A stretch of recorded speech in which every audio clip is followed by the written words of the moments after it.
Hey everyone, I just wanted to come on here and share some exciting updates that have happened to NotebookLM over the past few months. If you are new to NotebookLM, this is not a beginner video. You may want to check out other resource material before diving into this one. I'm going to go ahead and go to a notebook I've already created.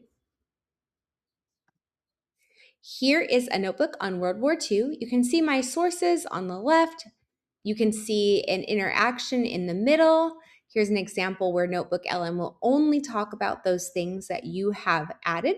I tried to ask it about goats because that has nothing to do with World War II, and its answer was that it has no information available about goats. So just a little idea of what happens when students are off task, which happens on occasion.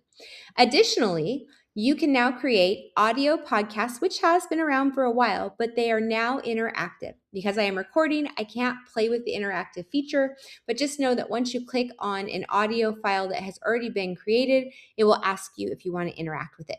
Students can actually click on join, ask a question, and the AI interactive host will respond as if they're recording a live podcast.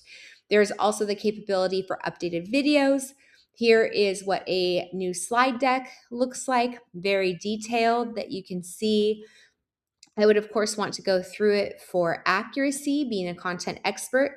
I am not a content expert in World War II, but those of you that are history teachers, you would want to read through this. Once again, very detailed. You can also revise and edit your slide deck so you are not stuck with the AI output. That is for the teacher side, not the student side. They cannot edit the content you've created.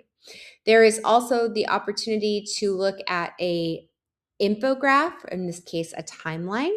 This is what the AI generated based on the sources created. One thing to note in addition to these features is that students assigned a notebook cannot add their own studio features such as quizzes and flashcards. You would want to create all of that before assigning it to them. Also, at the time of this recording, notebooks can only be shared within the same domain, meaning students in your classroom or people in your school district that have the same ending to their Gmail accounts. They cannot be shared to outside sources, and that is for Google for Education workspace accounts. Happy creating!